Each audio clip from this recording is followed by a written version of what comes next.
Yang terhormat Ketua MGMP Bahasa Jawa SMA Kabupaten Kebumen, yang saya hormati Bapak Ibu Guru Pengajar Bahasa Jawa SMA Kabupaten Kebumen. Pertama, marilah kita panjatkan puja dan puji syukur kehadirat Allah Subhanahu wa Ta'ala yang telah melimpahkan rahmat serta hidayahnya kepada kita semua, sehingga kita bisa hadir dalam acara di siang hari ini dengan keadaan sehat tanpa halangan suatu apapun. Salawat serta salam kita curahkan kepada Nabi Agung Muhammad SAW yang kita tunggu syafaatnya di hari akhir nanti.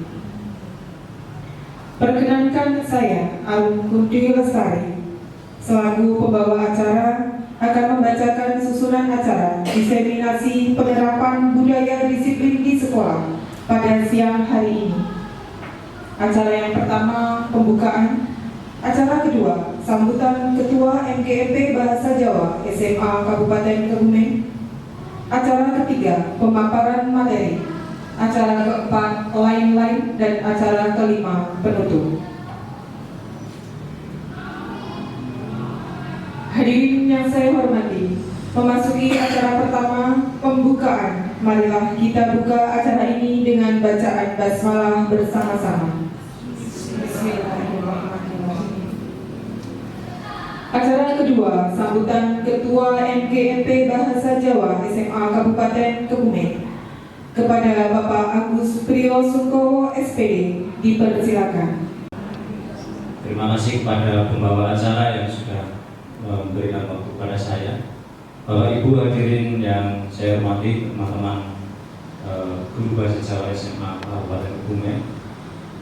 Pada hari ini kita patut bersyukur karena pada hari ini kita boleh bersama-sama menghadiri diseminasi penerapan budaya positif di sekolah. Salah satunya adalah budaya disiplin. Di dalam pengimplementasian kurikulum merdeka di dalam sekolah, salah satunya adalah penerapan budaya positif, yaitu salah satunya adalah budaya disiplin. Ini penting sekali bagi kita semua, karena di dalam membentuk karakter peserta didik perlu kedisiplinan, perlu hal-hal positif yang itu akan dicontoh, ternyata itu yang akan lebih mengena. Dan ini tidak hanya nantinya sasarannya tidak hanya kepada para peserta didik saja, tetapi kepada kita semua teman-teman rekan sejawat yang akan bersinggungan terus-menerus dengan teman-teman yang lain yang hadirannya. Dan sekali lagi terima kasih juga untuk waktu yang sudah diberikan bagi kita semua untuk diseminasi budaya positif di sekolah. Saya kira itu yang sudah saya sampaikan, dan sekali lagi saya mengucapkan selamat mengikuti diseminasi ini dari awal sampai akhir nanti, dan mari bersama-sama belajar untuk menerapkan budaya ini di sekolah kita masing-masing. Sekian dan terima kasih. Yang berbahagia, acara selanjutnya pemaparan materi kepada Ibu Ratnayu Ika Prawestia SPD. Waktu dan tempat dipersilakan. Warahmatullahi wabarakatuh. Yang saya hormati Pak Agus selaku Ketua MGMP Bahasa Jawa, dan Bapak Ibu guru yang hebat yang saya hormati pula. Di sini sebenarnya saya hanya ingin berbagi Bapak Ibu, mohon izin kurang lebih 60 menit nanti. Saya ingin berbagi apa yang sudah saya pelajari ketika saya mengikuti program pendidikan guru penggerak. Sebenarnya materi yang akan saya sampaikan ini, saya yakin Bapak Ibu sudah mempelajarinya, membacanya di PMF Bapak Ibu. Itu materinya hampir sama persis seperti di PMM sini. Jadi saya hanya ingin sedikit berbagi saja, tidak bermaksud saya menggurui Bapak Ibu nantinya. Nanti di akhir acara Bapak Ibu saya mohon dari Bapak nanti satu, dari Ibu nanti satu untuk merefleksi apa yang sudah saya paparkan. Bu Arum Widyastuti, guru SD Negeri 1 Kutosari, yang dengar saya Bapak Ibu. Nah, Ibu Ika Prawestia, ini fasilitator saya Ibu Nurul Aini. Pada anak sebagai manusia dan sebagai masyarakat. Tujuan dari pendidikan itu sendiri adalah memajukan kesempurnaan hidup anak yang selaras dengan alam dan masyarakatnya. Membimbing anak-anak menuju tujuannya sesuai dengan kodrat dan zamannya. Kita tahu Bapak Ibu, anak-anak itu punya karakter yang berbeda-beda tentunya. Satu anak dan satu anak tidak sama. Itulah tugas kita, hanya menuntunnya. Kita tidak boleh memaksakan karena kita guru harus seperti ini. Anak-anak siswa harus manut saya, kayak itu. Tidak boleh Bapak Ibu. Kita harus menuntun sesuai kodratnya dan zamannya. Sekarang zamannya di era globalisasi ya Bapak Ibu, kita harus menyesuaikan. Kalau di HP saja masih sangat jadul sekali, apalagi yang namanya Canva belum ada, Jadi kita harus menyesuaikan dengan zamannya. Otomatis kita harus meningkatkan potensi diri kita. Kalau saya kemarin karena IT saya juga agak tidak bagus, saya meningkatkan IT saya. Sekarang saya jadi tahu bisa membuat Canva Bapak Ibu. Saya pamer. Kita itu harus berpihak pada murid Bapak Ibu, kayak tadi harus ngomong, tidak boleh memaksakan.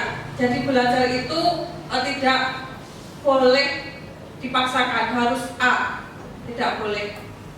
Seperti filosofi Ki Hajar Dewantara, anak itu diibaratkan tanaman, sekolah itu ladangnya dan kita itu petaninya Bapak Ibu. Kita menanam padi tidak bisa dipaksakan untuk melakukan perbaikan.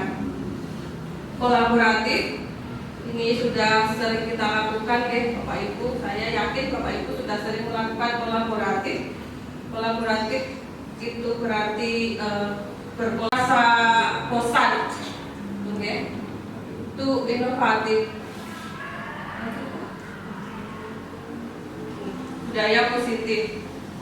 Budaya positif itu meliputi disiplin di sekolah. Aku menciptakan anak-anak yang memiliki disiplin diri sehingga mereka bisa berperilaku dengan mengacu pada nilai-nilai kebajikan universal.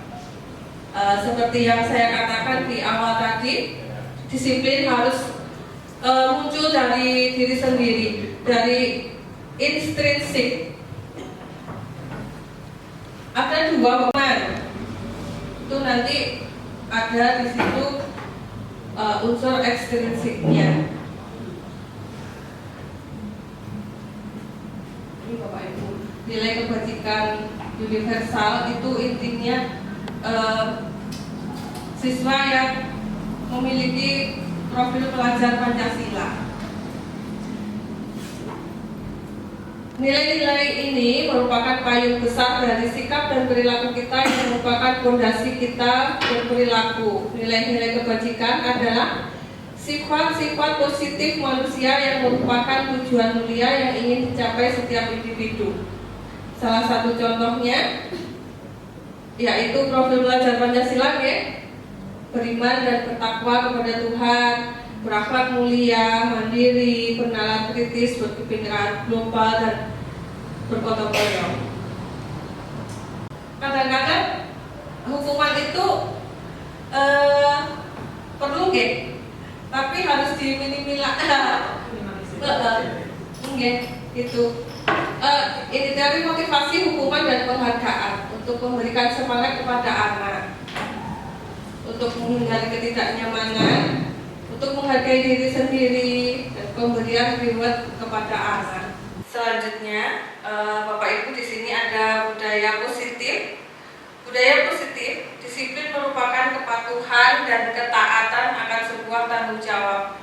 Disiplin itu harus muncul dari diri kita sendiri, Bapak Ibu. Harus dari dalam diri kita, tanpa adanya paksaan. Karena paksaan itu kadang-kadang seperti ini, Bapak Ibu. Kita melakukan disiplin itu karena ingin dihargai. Kita melakukan disiplin itu untuk mendapatkan penghargaan. Tidak, disiplin di sini merupakan suatu hal yang diyakini oleh seseorang dan menjadikan kebanggaan tersendiri untuk orang tersebut. Penerapan budaya positif. Sebagai pendidik, kita harus mampu menciptakan anak-anak yang memiliki disiplin diri, sehingga mereka bisa berperilaku dengan mengacu pada nilai-nilai kebajikan universal dan memiliki nilai motivasi dari dalam diri sendiri atau biasa disebut motivasi intrinsik di sini, menghargai diri sendiri, bukan ekstrinsik. Kalau ekstrinsik itu berarti dia melakukan disiplin itu karena menghindari suatu hukuman dan untuk mendapatkan reward atau imbalan. Nah, ini dia kebijakan universal.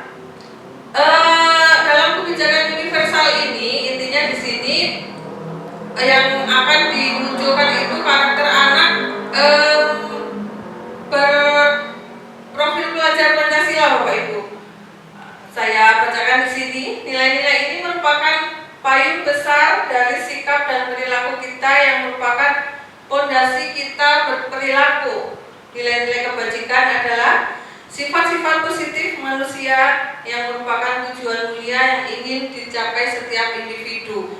Ini di bawahnya yang akan diwujudkan itu nilai-nilai kebajikan universal dari anak, yaitu profil pelajar Pancasila. Seperti Bapak Ibu yang sudah Bapak Ibu ketahui, profil pelajar Pancasila beriman, bertakwa kepada Tuhan Yang Maha Esa, berakhlak mulia dan mandiri, bernalar kritis, berkebinekaan global, bergotong royong, kreatif dan inovatif. Berikutnya ini ada tujuan dari penerapan budaya positif di sekolah, Bapak Ibu. Di sini diharapkan akan terbentuk karakter murid yang berdisiplin, santun, jujur, peduli, bertanggung jawab, dan merupakan pembelajar sepanjang hayat.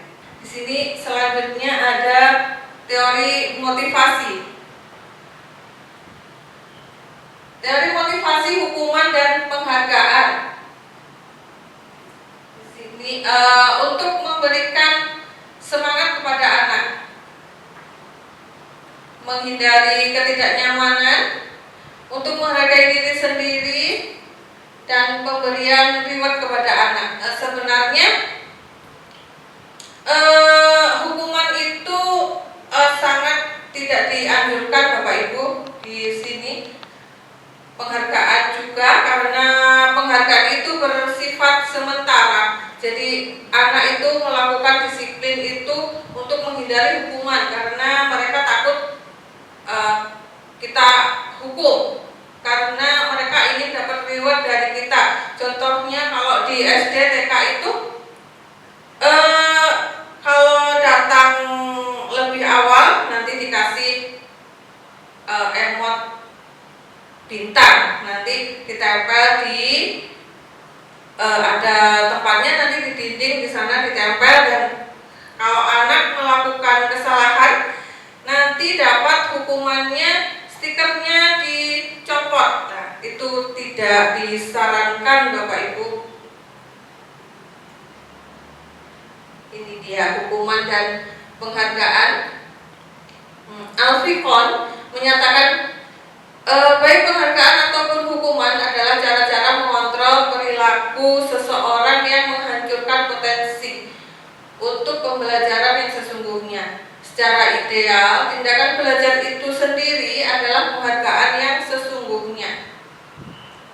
Ini sebenarnya penghargaan itu tidak efektif seperti yang sudah saya katakan tadi di depan. Penghargaan itu jangka waktunya pendek. Anak kalau tidak dikasih penghargaan reward, dia tidak akan disiplin. Maksudnya seperti itu. Penghargaan merusak hubungan. Penghargaan mengurangi ketepatan. Penghargaan menurunkan kualitas. Penghargaan mematikan kreativitas, dan penghargaan itu sebenarnya menghukum, Bapak Ibu.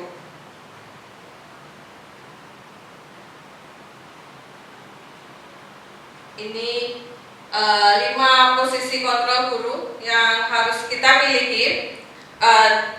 Coba sambil kita refleksi, Bapak Ibu, kira-kira kita berada di posisi kontrol yang mana? Sini ada penghukum.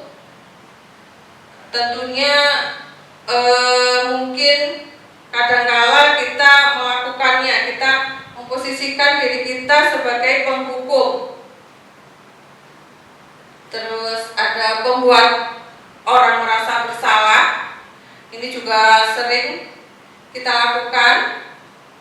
Terus teman, pemantau, dan manajer. Di sini kita tidak disarankan untuk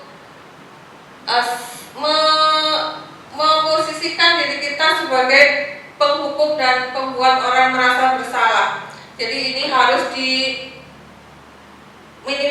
Bapak Ibu. Jangan boleh menghukum, tapi tidak boleh sering itu untuk menghukum. Coba kita posisikan diri kita pada posisi pemantau dan posisi manajer.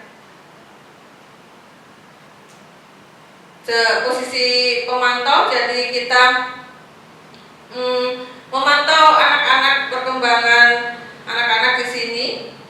Manajer kita berarti memposisikan diri kita yang paling tinggi, kita sebagai pengontrol nanti di sini di manajer. Di sini salah satu budaya positif di sekolah yaitu kita membuat keyakinan kelas, Bapak Ibu. Di sini sudah menggunakan istilah keyakinan kelas, dari tidak menggunakan peraturan lagi atau kontrak belajar. Di sini kita sekarang menyebutkan, mulai membiasakan diri menyebut dengan keyakinan kelas. Mengapa keyakinan kelas bukan peraturan? Kemungkinan jawaban kita adalah untuk keselamatan. Nilai-nilai keselamatan ini yang kita sebut sebagai suatu keyakinan. Keyakinan kelas. Jadi kita itu tidak usah memberikan anak, menegur anak itu langsung kamu salah. Jadi kita yakinkan dulu anak itu seperti contohnya kalau kita sedang berkendara, kenapa kita harus menggunakan helm seperti itu kan? Kita yakinkan dulu anak, kenapa kok harus pakai helm? Untuk apa harus pakai helm? Nanti mereka akan tidak usah dipaksa, mereka akan tahu sendiri, Bapak Ibu. Ini pembentukan keyakinan kelas, keyakinan sekolah ya Bapak Ibu. Di sini contohnya keyakinan kelas itu bersifat lebih abstrak. Keyakinan kelas berupa kenyataan universal. Pernyataan keyakinan kelas senantiasa dibuat dalam bentuk positif. Jadi tidak boleh di dalam keyakinan kelas itu kita tidak boleh menggunakan kata-kata yang harus, misalkan di dalam kelas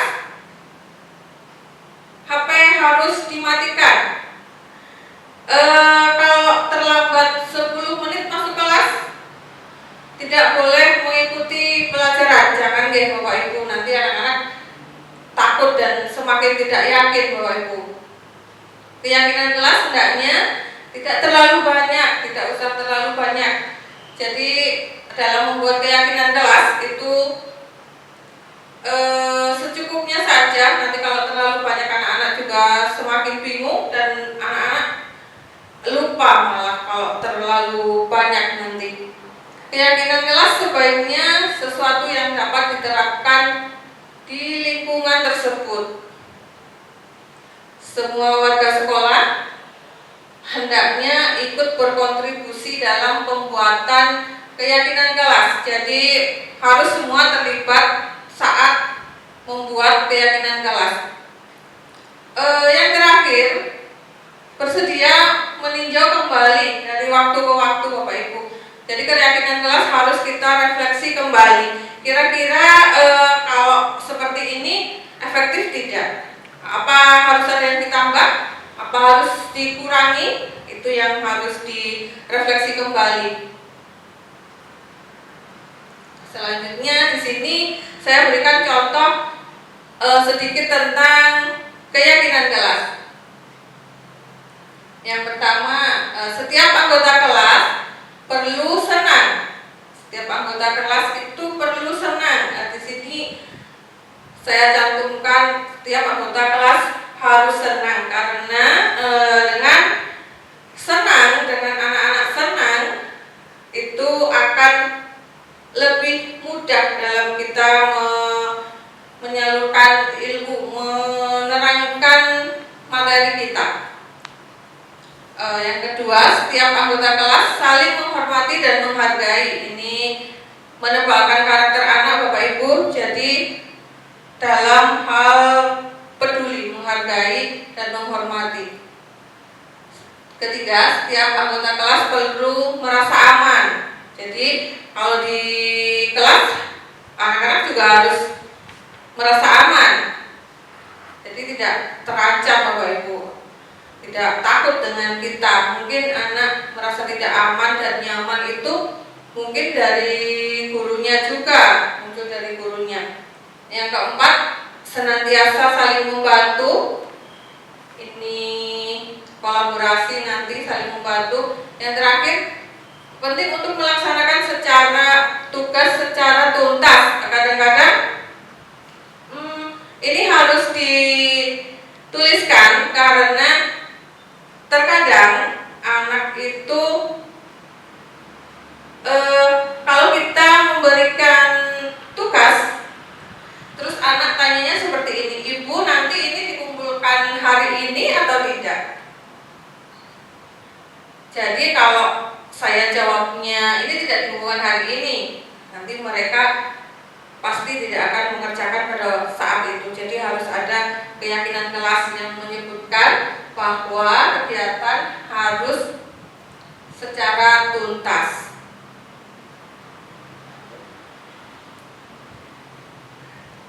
Selanjutnya ada kebutuhan dasar manusia. Ternyata kita itu punya kebutuhan dasar, Bapak Ibu, tidak hanya kebutuhan sandang papan pangan, Bapak Ibu. Jadi di sini ada seperti ini, kebutuhan dasar manusia. Yang pertama itu bertahan hidup. Bertahan hidup itu bertahan hidup, kasih sayang dan rasa diterima, kebebasan, kesenangan dan penguasaan. Ini Bapak Ibu, kebutuhan dasar manusia itu bisa dibersani. Monggo, bertahan hidup itu termasuk survival ya, meliputi rumah, kesehatan dan makanan. Kasih sayang dan rasa diterima meliputi teman, keluarga, pasangan hidup, nanti ada binatang peliharaan. Jadi ada kasih sayang sesama ya di sini. Anak itu melakukan sesuatu itu kadang-kadang karena mereka butuh perhatian perhatian dari kita. Mereka butuh kasih sayang dari kita. Jadi kalau anak melakukan kesalahan di kelas, itu mungkin karena anak-anak itu ingin diperhatikan oleh kita, Ibu. Kadang dia, oh kok aku nggak diperhatikan ya? Kenapa ya? Kok si A terus yang diperhatikan? Jadi dia membuat sesuatu sedikit keusilan seperti itu karena dia ingin merasa diperhatikan, merasa disayang oleh gurunya. Terus selanjutnya ketiga itu ada kebebasan. Kebebasan dapat di sini menentukan pilihan. Jadi saat kita memberikan tugas, saat kita memberikan konten-konten materi kepada anak, itu usahakan biarkan anak bebas untuk memilih, Bapak Ibu. Misal kita memberikan tugas membuat puisi atau membuat cerita.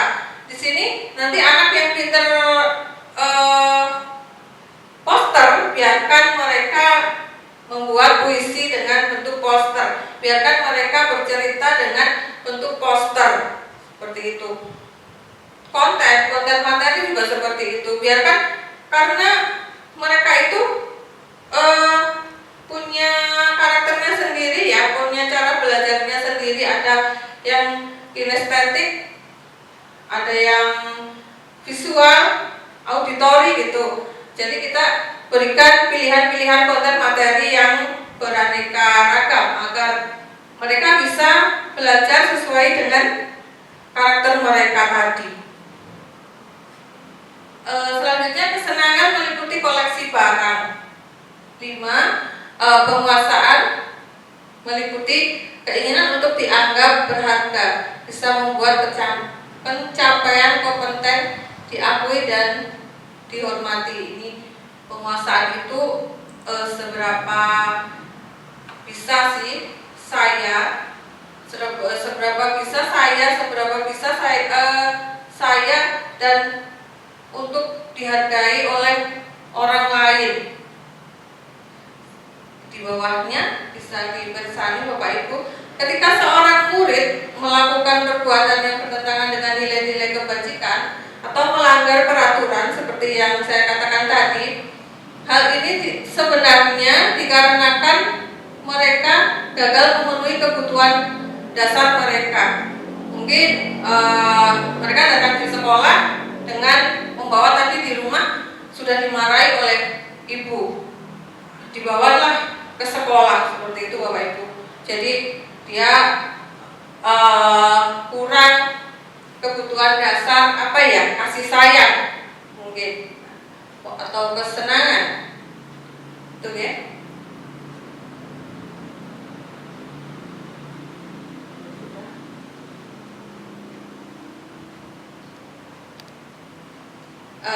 Selanjutnya restitusi Bapak Ibu. Di sini restitusi itu sebuah pendekatan ya.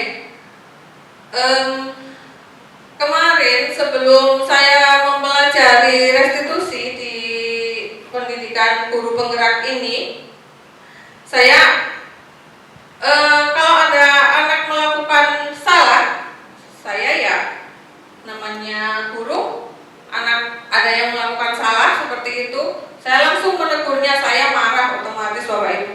Tapi setelah saya membaca belajar di sini tentang pendekatan restitusi, saya bisa merubah Bapak Ibu. Saya bacakan di sini, restitusi itu sebuah pendekatan untuk menciptakan disiplin positif. Di sini restitusi itu proses menciptakan kondisi bagi murid untuk memperbaiki kesalahan mereka, sehingga mereka bisa kembali pada kelompok mereka dengan karakter yang lebih kuat. Ini Kosen 2004.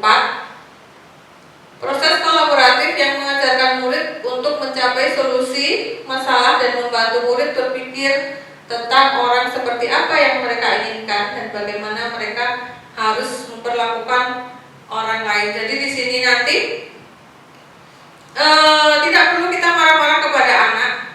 Dengan menerapkan pendekatan restitusi ini, nanti anak akan tahu sendiri, oh ini saya salah. Nanti anak bisa, oh dengan kesalahan saya seperti ini, berarti saya itu harus seperti apa, tanggung jawab yang harus bagaimana saya nanti. Ini ciri-ciri restitusi yang membedakan dengan program disiplin lainnya. Restitusi itu bukan untuk menebus kesalahan, namun untuk belajar dari kesalahan. Seperti tadi Bapak Ibu, jadi tidak usah marah-marah sama anak. Monggo diterapkan saja pendekatan restitusi ini. Nanti anak akan memunculkan sendiri, dia akan tahu sendiri, oh ini salah, oh ini dengan salah saya ini, saya harus mempertanggungjawabkannya dengan apa? Ya, ini restitusi memperbaiki hubungan. Nah, otomatis dengan kita menerapkan restitusi, kita kan tidak marah-marah ke anak Bapak Ibu, kita melakukannya dengan sabar seperti itu ya. Jadi otomatis hubungan kita dengan siswa akan selalu terjaga. Anak tidak akan sebel, anak tidak akan marah sama kita. Restitusi adalah tawaran, bukan paksaan. Jadi nanti di sini juga Bapak Ibu guru bisa menawarkan ke anak, kira-kira kamu mau menyelesaikannya seperti apa? Susah, memang agak susah Bapak Ibu. Kita harus benar-benar bersabar di sini. Restitusi menuntut untuk melihat ke dalam diri. Restitusi mencari kebutuhan dasar yang mendasari tindakan. Restitusi diri adalah cara paling baik. Restitusi fokus pada karakter, bukan tindakan. Restitusi itu menguatkan. Restitusi fokus pada solusi. Restitusi mengembalikan murid yang berbuat salah pada kelompoknya. Di sini ada contoh dialog Bapak Ibu. Ini dialog tentang tadi yang pendekatan restitusi ya. Di sini ceritanya, skenarionya, ilustrasinya itu anak bermain HP, anak bermain scroll TikTok dan game seperti itu pada saat pelajaran Bapak Ibu. Di sini yang pertama Bu gurunya lakukan adalah menstabilkan identitas.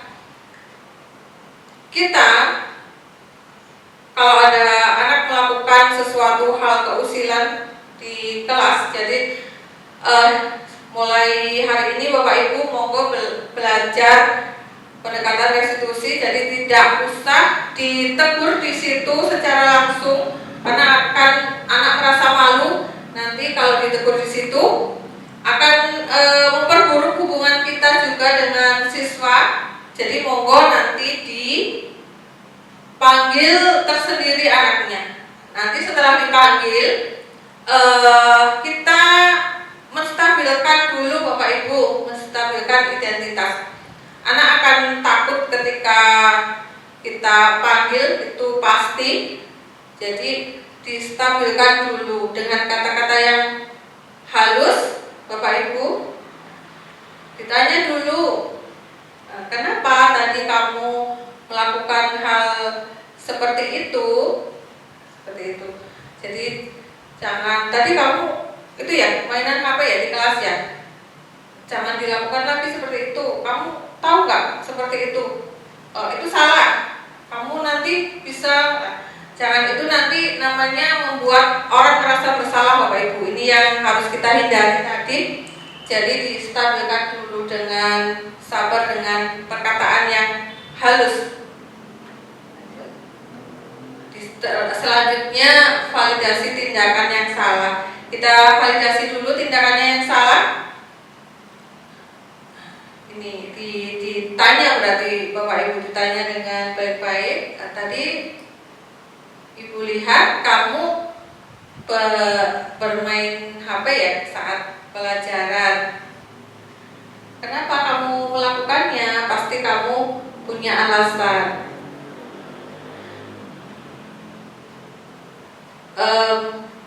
Di sini juga nanti dapat diingatkan kembali tentang keyakinan kelas yang sudah dibentuk tadi. Ini yang terakhir, menanyakan keyakinan. Jadi tadi ada 3 pendekatan restitusi itu, Bapak Ibu. Tadi yang pertama menstabilkan, validasi, terus yang nomor 3 menanyakan keyakinan. Sini dalam menanyakan keyakinan itu nanti kita ajak siswa untuk ngobrol tentang keyakinan kelas kita yang sudah kita buat. Kita ulas lagi, Bapak Ibu. Nanti di sini anak juga akan tahu sendiri nanti, Bapak Ibu, di bagian ini. Oh, ini saya salah. Saya akan melakukan seperti ini. Saya akan bertanggung jawab seperti ini. Itu nanti ada di sini di menanyakan keyakinan. Ini tadi. Ini gambarnya segitiga restitusi, Bapak Ibu, itu seperti ini.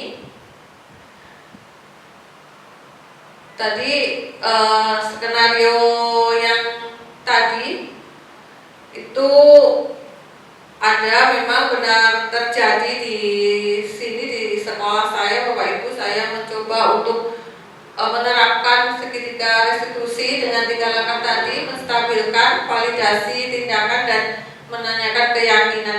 Insya Allah kalau kita menerapkan ini, Bapak Ibu, kita akan lebih terkontrol nanti emosi kita. Kita tidak akan pusing lagi dengan anak yang usil, karena anak nanti akan menyimpulkan sendiri salahnya di mana.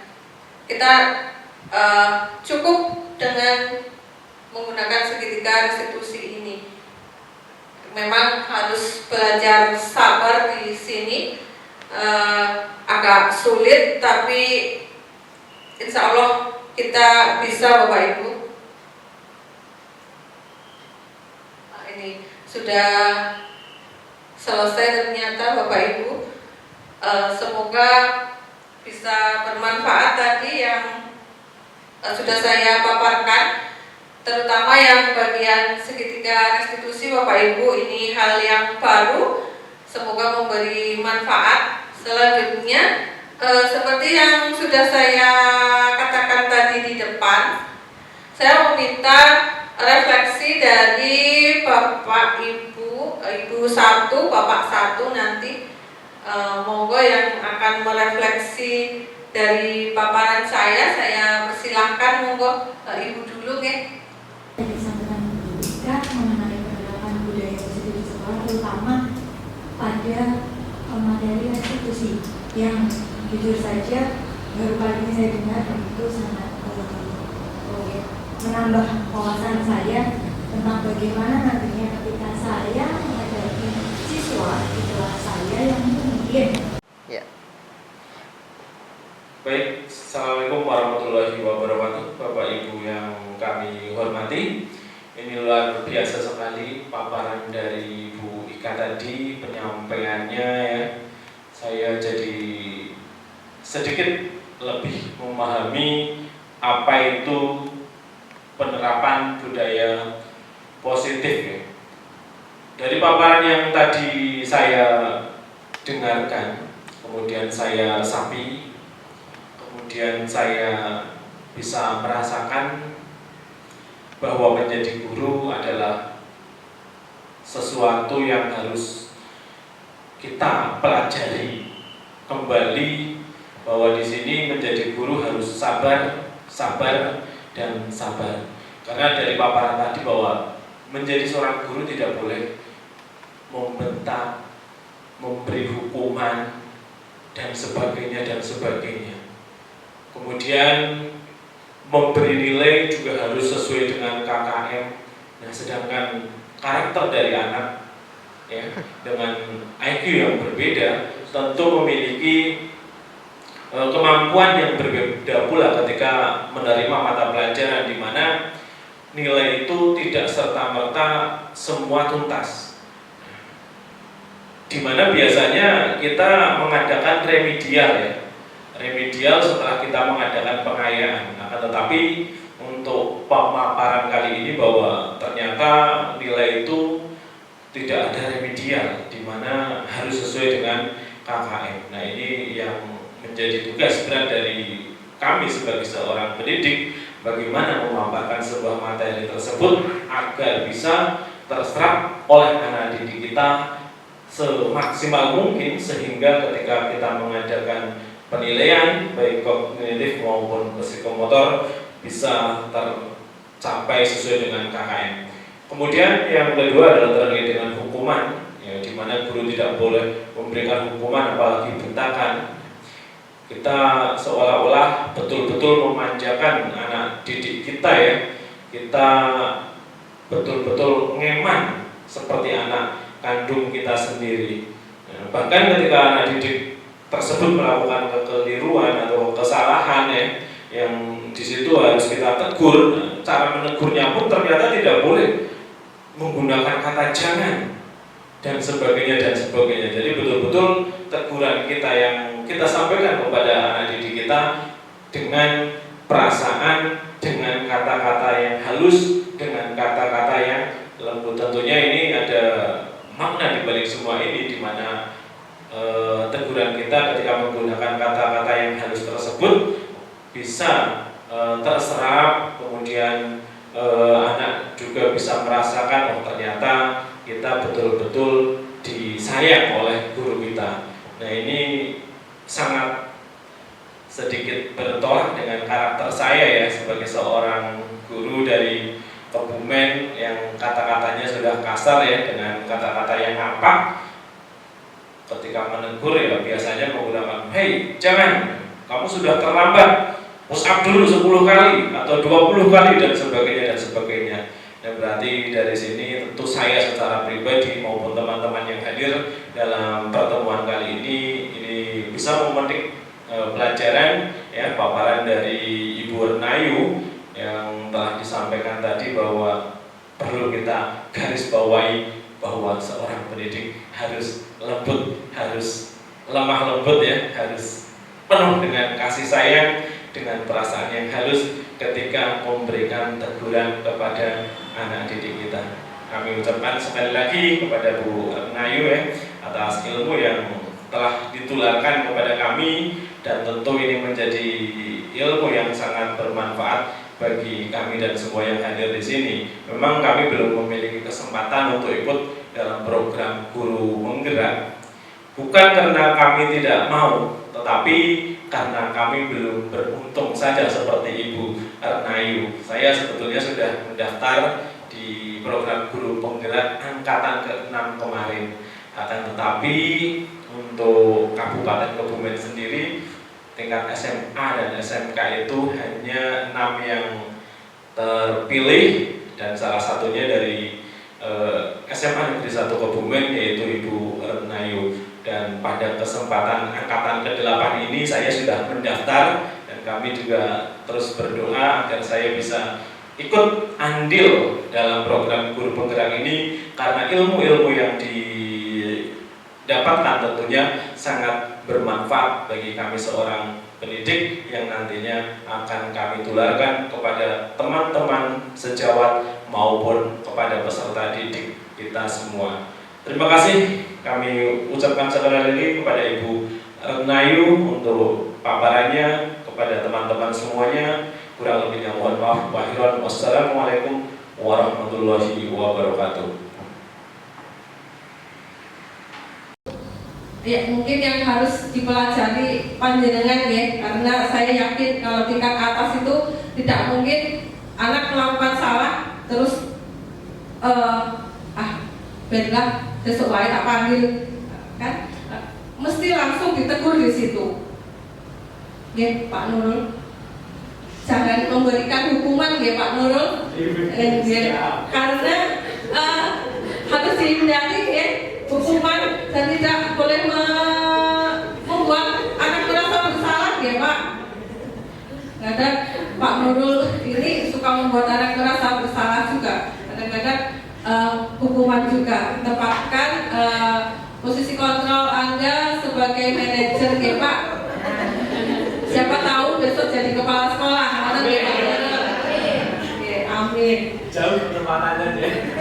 Bermanfaat dan Bapak Ibu semua di sini yang hadir semoga semakin semangat untuk ikut program guru penggerak ya Bapak Ibu.